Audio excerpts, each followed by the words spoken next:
The air smelled like rust and fire. The prison ship groaned as it landed on the cracked soil of Zareth 7. A dead world ruled by cruel alien warlords inside the metal cage. Marcus, a human traveler from Earth, was shackled and silent. He had come on a peaceful mission to repair old satellites, but was captured the moment his boots hit the ground.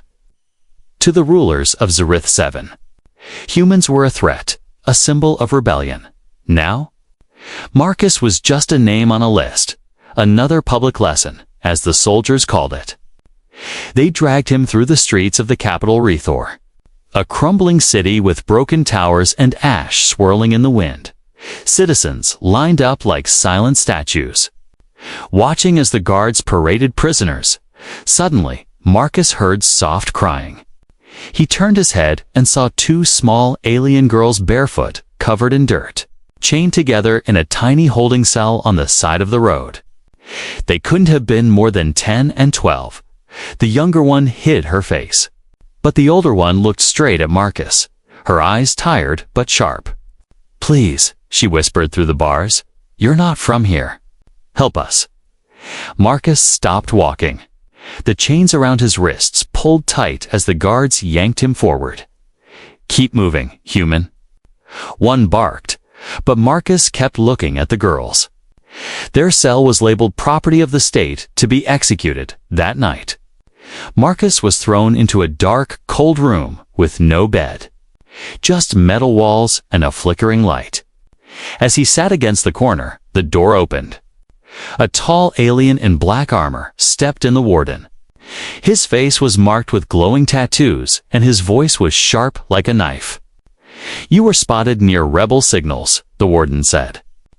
"And this world needs a message." Marcus didn't speak.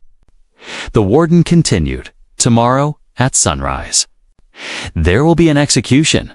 Marcus tensed. The warden smiled, showing sharp teeth. "Two sisters, young ones, are scheduled to die," he said. "But under new council law, if a higher species offworlder claims one, she will be spared." Marcus frowned. "You want me to pick one to save?" The warden nodded. "You'll appear merciful to the crowd, and we'll show our generosity to outsiders," he said. "But the other sister will be executed." Marcus stood up, angry. "This is a sick game." The warden stepped closer. "You have until sunrise," he whispered. "Pick one, or both die." Then he left, locking the door behind him. Marcus sat in the silence, heart pounding. Why him? Why now? He didn't even know their names, but he couldn't forget their eyes. Especially the older sister's. She didn't look afraid. She looked ready to sacrifice herself later that night. A guard came with food and a small, glowing tablet. It was a recording of the two girls made hours ago. They sat in their cell, hugging each other, unaware of what sunrise would bring. The older one spoke softly. "I'll keep you safe." Rhea. So the younger girl's name was Rhea. The older one must be Tali. Rhea cried. "I don't want to die." Tali stroked her hair. "You won't," she said, "if they let one of us live. I'll make sure it's you." Rhea shook her head. "Not without you." Marcus closed the tablet, his hand shaking. Now he knew their names. Now he knew their bond, but that only made the choice harder. He banged on the metal wall, yelling for someone to talk to. No one came. Hours passed, then another figure entered this time. An alien wearing rags and a hood. She whispered fast, handing Marcus a data chip. "You don't have to play their game," she said. "This chip can buy you a delay. Maybe even a way out." Marcus stared at the chip. "What's the cost?" he asked. She didn't answer, only said, "Use it before sunrise," and just like that, she disappeared. Now Marcus sat with two options: play along and choose a sister to save, or risk using the chip and possibly saving both. But if the chip failed, all three of them could die. The sky outside turned a darker shade of red. Sunrise was coming. Time was slipping away. And Marcus had to make a decision that would break more than just chains. It would break hearts. It would break him. He looked at the data ship in one hand and the glowing names on the tablet. Tali and Rhea. 2 lives, 1 choice, or 1 impossible gamble. And the world would be watching, waiting to see what the human would do. The sun had not yet risen, but inside the prison walls, everything felt cold and heavy. Marcus was escorted by 2 guards into another chamber. This one was smaller, warmer, and strangely quiet.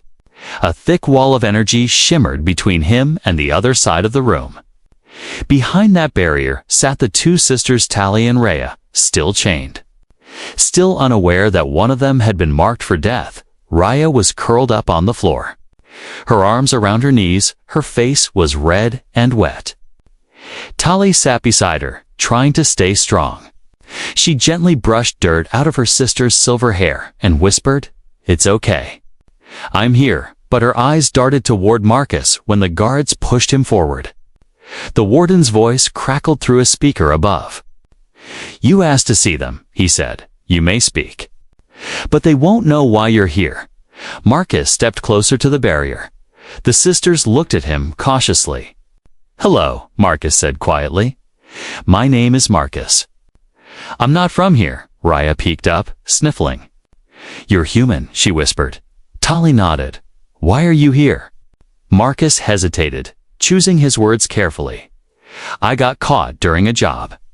They think I'm dangerous." Rhea stood up slowly, walking to the barrier, her hands pressed against it. "Are they going to kill us too?"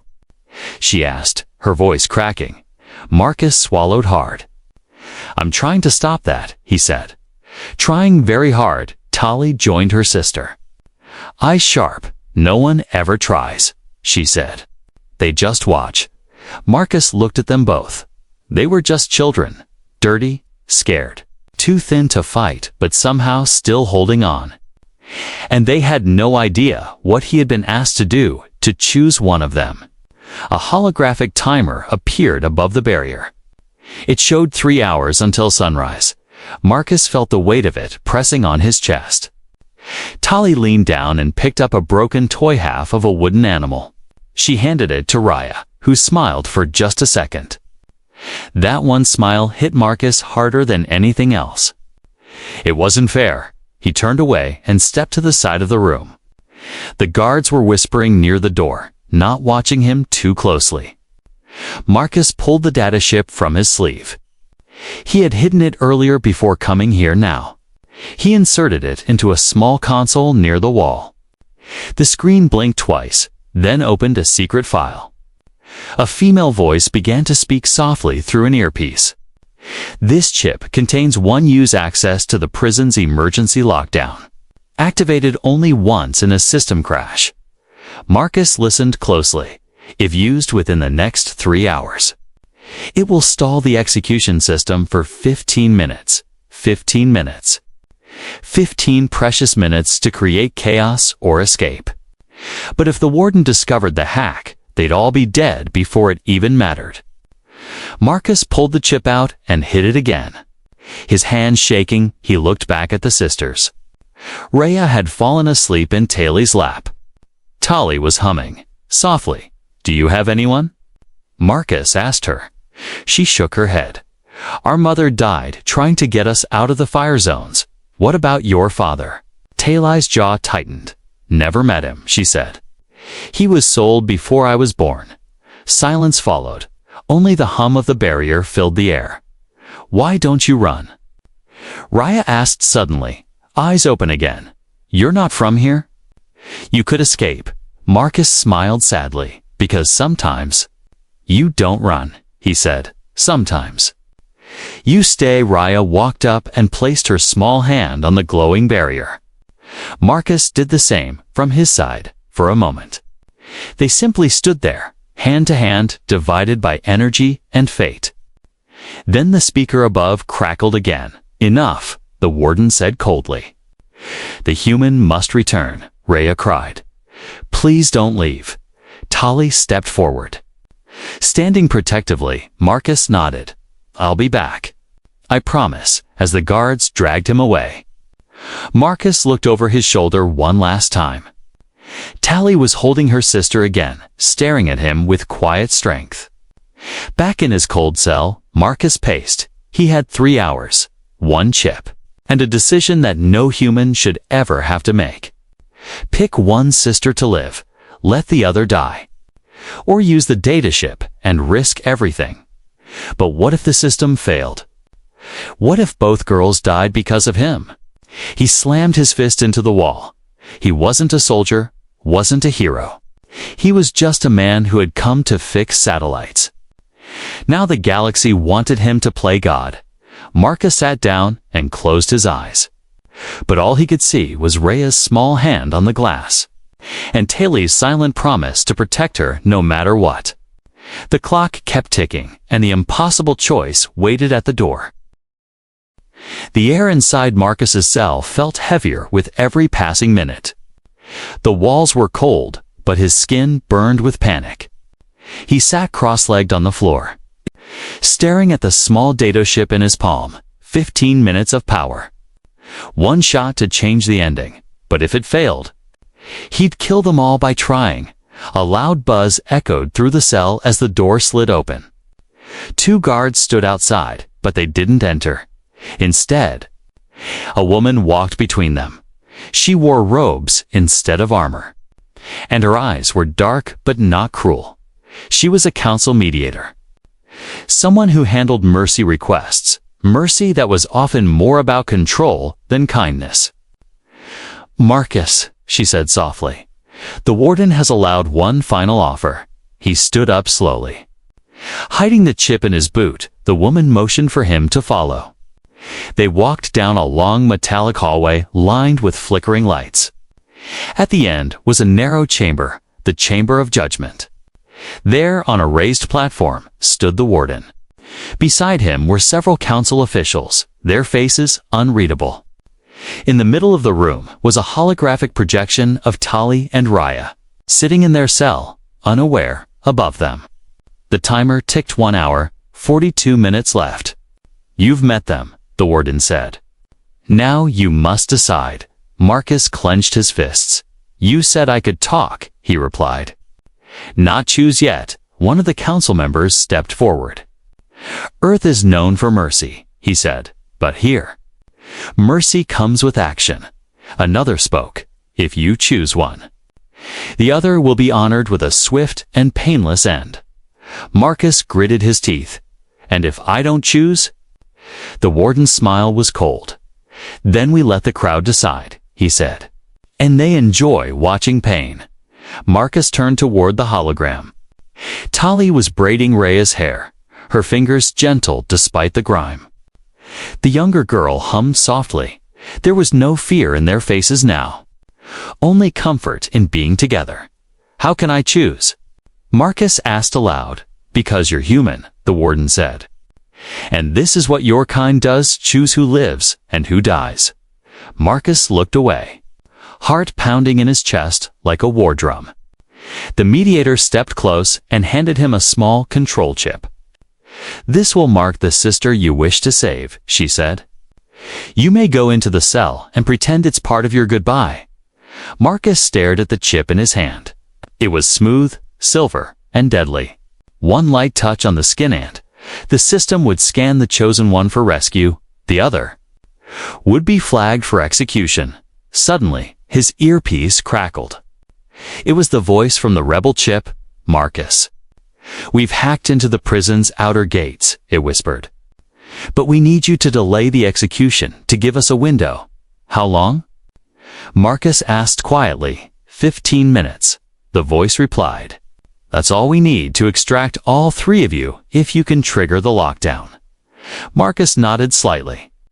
He had a plan now, but it had to be perfect. One wrong step, and Rhea or Taylor, all of them, would die. They led him back into the observation room where the sisters were waiting.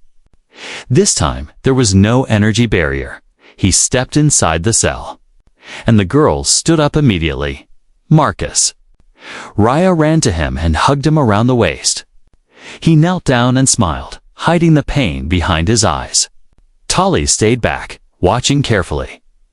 You came back, she said quietly. I told you I would, Marcus said. But we don't have much time. He looked at them both, then reached into his pocket and pulled out the control chip.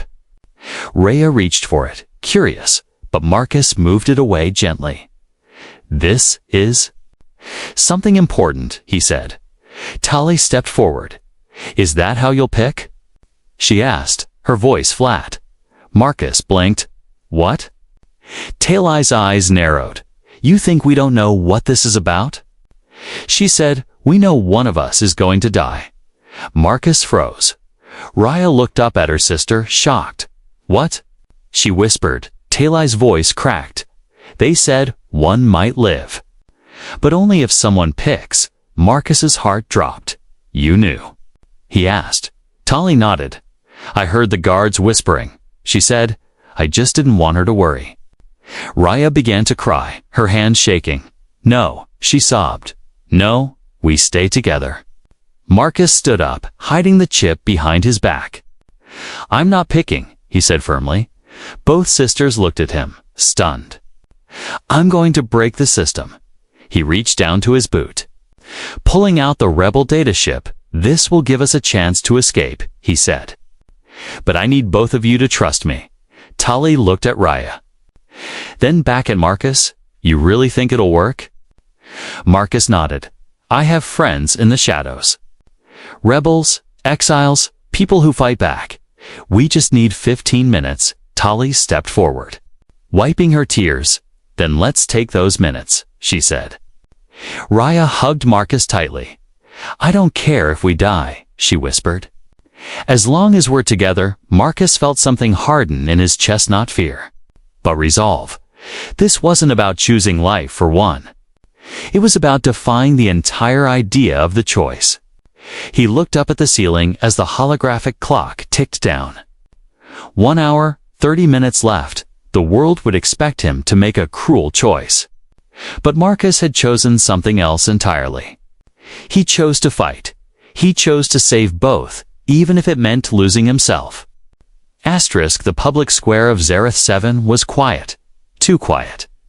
A thick fog rolled over the cracked stone tiles as guards in black armor checked the force cages, the weapon towers, and the execution platform in the center. Above it all floated a huge holoscreen, blinking with red countdown numbers, 0 hours, 54 minutes, and 17 seconds. Marcus stood inside the final holding room, dressed in plain gray prisoner robes, but hidden under his sleeve. The data ship was ready. It was his last hope. The sisters Tali and Rhea stood nearby, hands bound in front, their eyes wide with fear, but still brave. They had already said their goodbyes, just in case. Now, they waited for the signal. The warden entered, followed by 2 elite guards with electric staffs. He gave Marcus a sharp look. Well, human, he said, have you made your choice? Marcus hesitated, then nodded. Yes, he said. The younger one, he pointed to Rhea, who gasped and stepped back in horror. No, she cried. I don't want to be saved without Tali. Tali's eyes filled with tears, but she forced a small smile. It's okay, Rhea, she whispered. It's okay. Rhea clutched her sister's hand tightly, refusing to let go. The warden smirked. How noble, he said. You've done your part, human. Now step aside. Marcus stepped back slowly. But inside his hand, he pressed a small button on the data ship. A blue light blinked for 1 second. System override initiated. A siren wailed. The holoscreen above the square glitched, then froze. Guards looked up, confused. The warden's smile vanished. What is this? He barked, turning toward the control towers.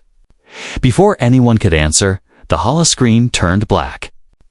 Then flashed bright red. Error. Execution. Lockdown time override. 15 minutes.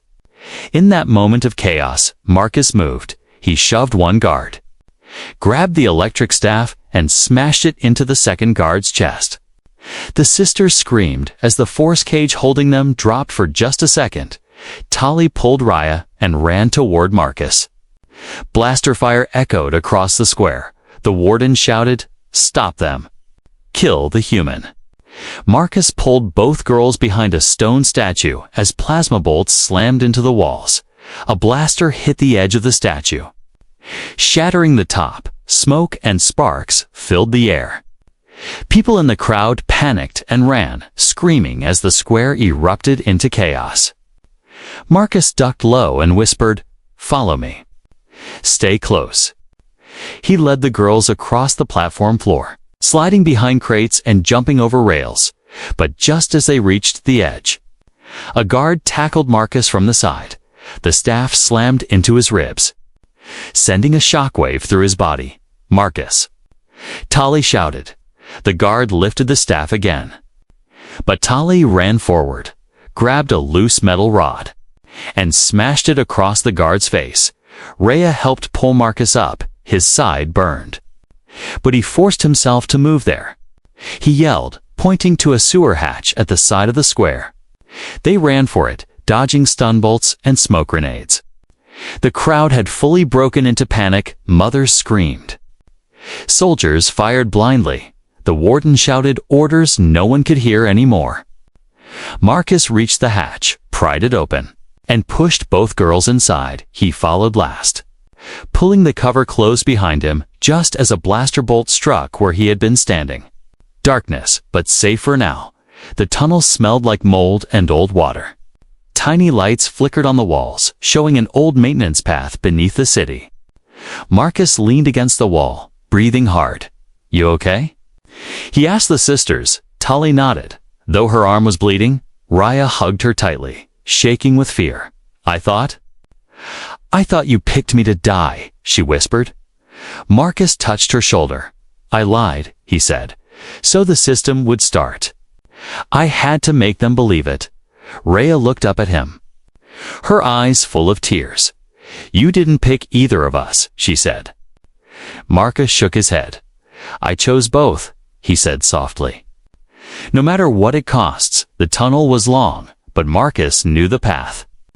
The rebel contact had given him a location, a hidden checkpoint, just 1 mile away. From there, they could escape the city, maybe even the planet.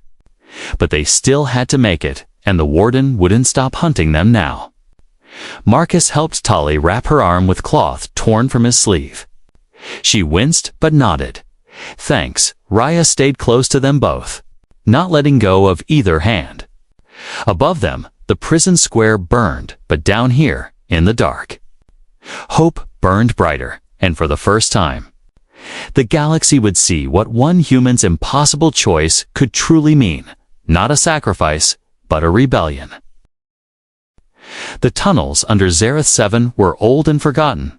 Water dripped from rusted pipes, and broken lights flickered weakly. Marcus led the way, limping from the shock wound on his ribs.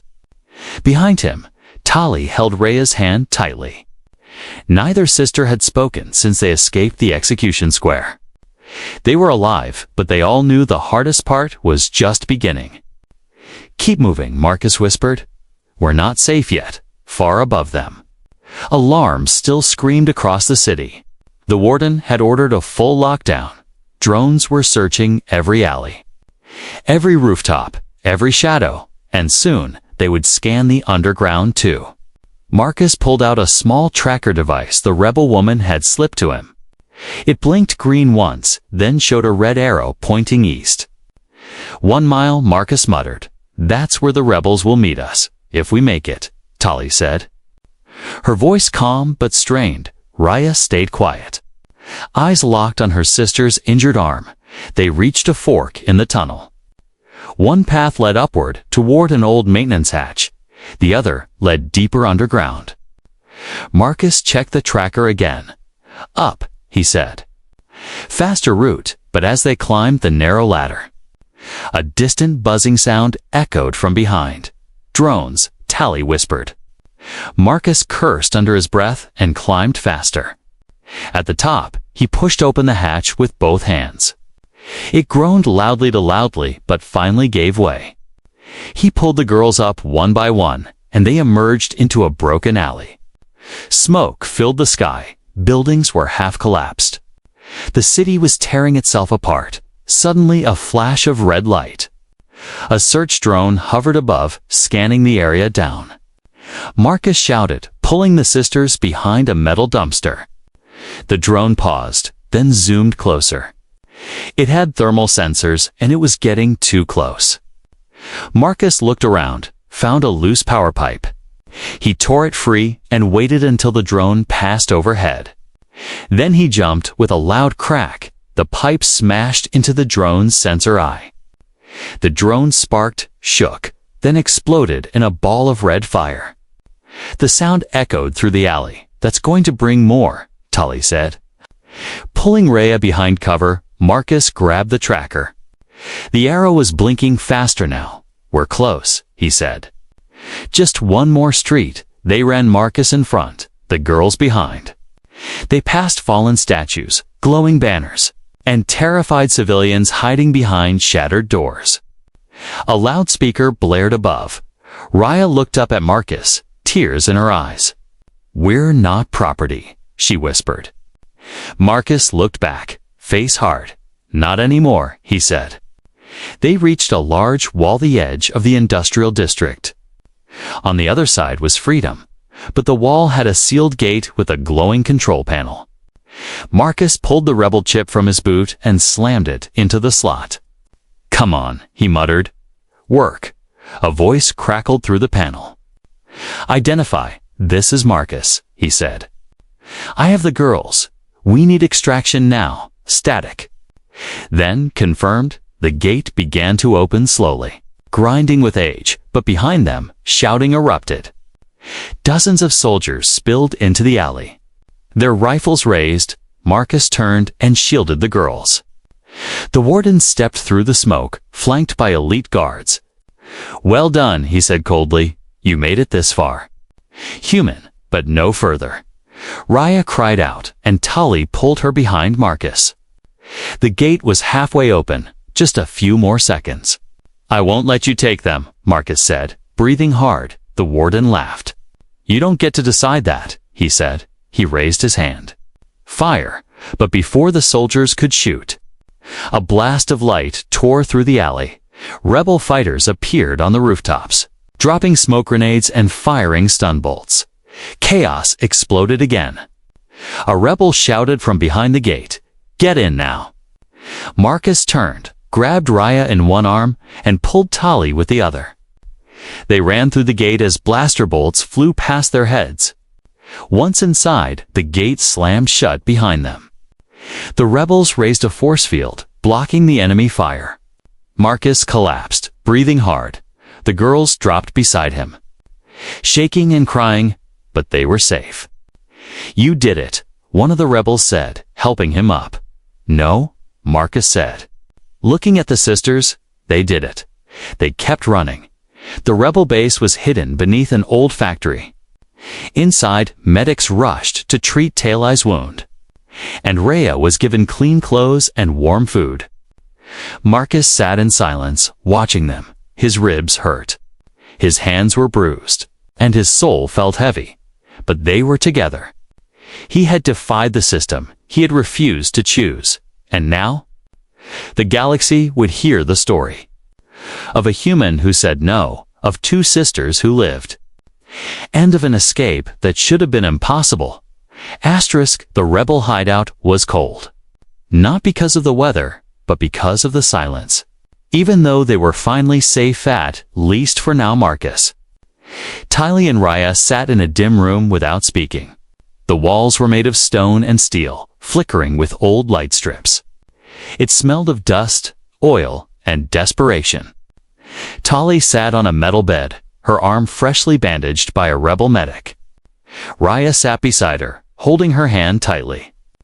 Never letting go, across from them, Marcus leaned against the wall, still in pain from the stun blast that hit his side. He didn't complain. The pain reminded him he was still alive.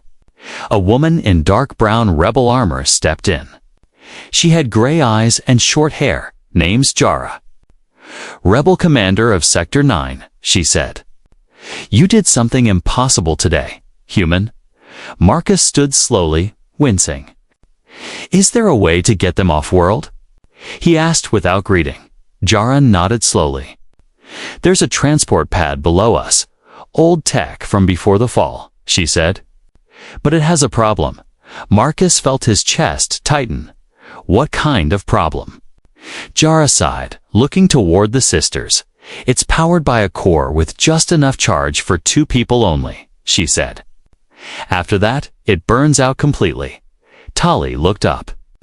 Her face suddenly still. Raya whispered, No. No, not again. Marcus stared at Jara, shaking his head. There has to be another way. There isn't, Jara said quietly. The patrols are searching every level now. This location is compromised if you don't leave within the hour. They'll find you, the words hung in the air like smoke. It was happening all over again, only this time, there was no audience, no stage, just a cruel choice in the shadows. Tali stood up slowly, still holding Raya's hand. Take her, she said firmly. Raya goes, I stay. No. Raya cried, hugging her sister tightly. No, I won't leave you. Marcus stepped between them. Trying to keep his voice calm, we'll find another way. There has to be another charge, another escape point. There isn't time, Jara said. The longer you wait, the more you risk them both. Marcus turned to Raya. Kneeling in front of her, her eyes were red. Her cheeks stained with tears. He took her small hand and held it gently. You're so strong, he said softly. But right now, we have to think like survivors. Raya looked up at him. I don't want to survive alone. You won't, he said. Not really. Your sister will always be with you. Tali stepped forward. Her voice soft. Raya, she said, we've made it this far. Because we didn't give up, if you go and live a better life. That's how we win. Raya hugged her sister tightly. Sobbing into her chest, I don't want to choose, she whispered. Marcus looked at the control panel on the wall. The old transport pad below it, glowing softly. 1 key, 1 charge, 2 lives. And someone had to stay, but then Marcus made a decision. He stood up and looked at Jara. Prep the pad, he said. They're both going. Jara's eyes widened. What? That's not Marcus, cut her off. I'll stay, he said. I'll hold them off. By you, Tom. No, Tali said quickly. You saved us, let me repay it. But Marcus shook his head. You already did, he said. You gave her hope when she had nothing. You gave me a reason not to walk away. Tali opened her mouth to argue, but saw the pain in his eyes. Not just the physical pain, but the weight of every moment. Every choice he had made his decision, just like she once made hers. Jara stepped forward and activated the pad. The circle lit up blue, humming softly. You'll only have 10 seconds once the countdown starts, she warned. After that, the core burns out. Marcus hugged Raya tightly. Then gently placed her hand into Tali's. He looked at them both one last time. Go find a place where no one owns you, he said. Where no one asks you to choose, Raya cried. Please come with us. Marcus smiled sadly. I already made my choice, he said. Tali nodded, holding her sister tightly. Thank you, she whispered. For everything, Jara started the countdown. The platform lit up, and Marcus stepped back. Tali and Raya stood together, holding hands. Marcus whispered. Live. A flash of light filled the room. The pad vanished. The girls were gone, and Marcus stood alone in the silence. Outside, the alarms grew louder. The soldiers were coming.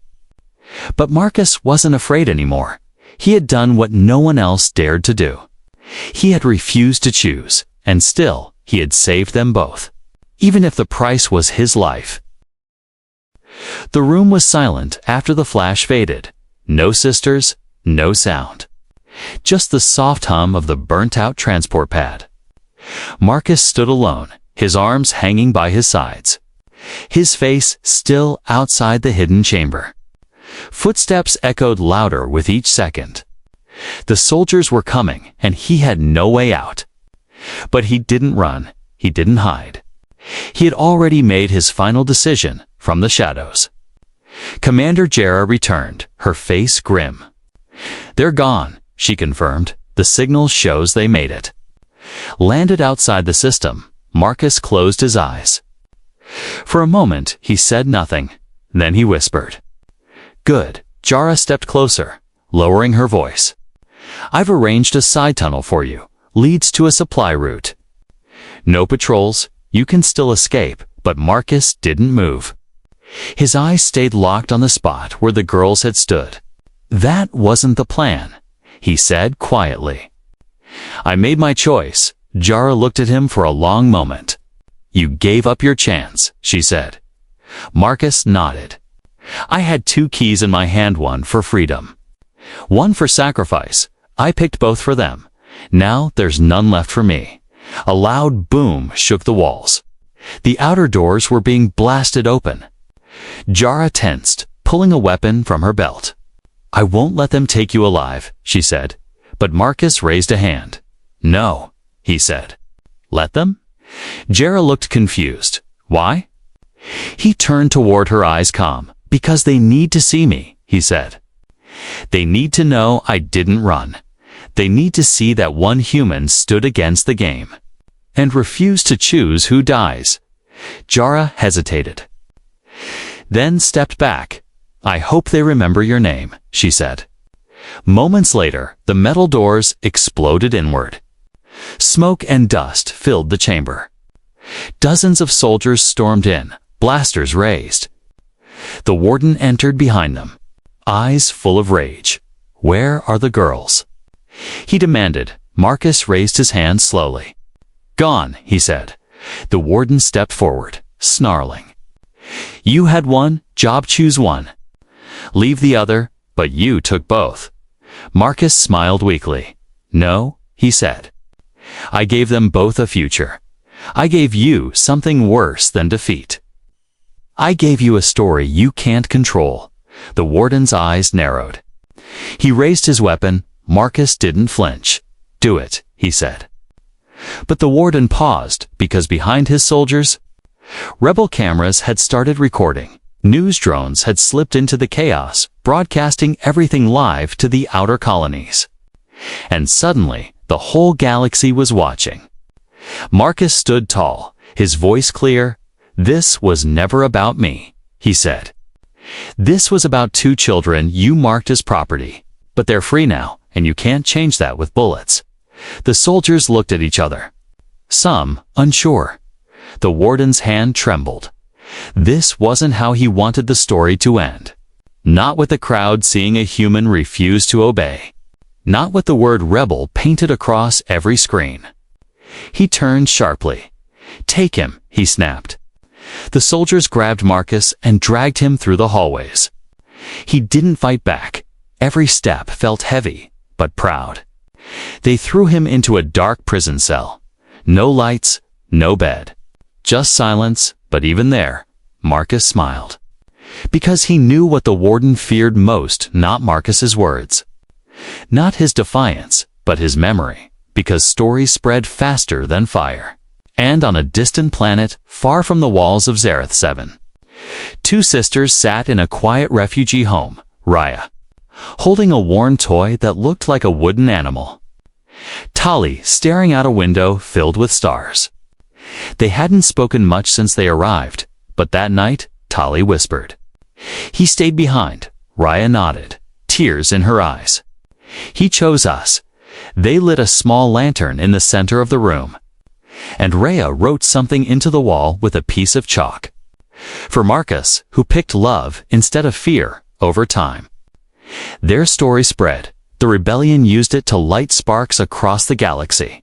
People whispered the tale in markets, bars, and schools. About the human who could have saved himself, but chose to save others. And though Marcus sat in a cell with no window, the stars still carried his name. Not as a prisoner, but as a symbol, the human who changed everything. By refusing to play the game,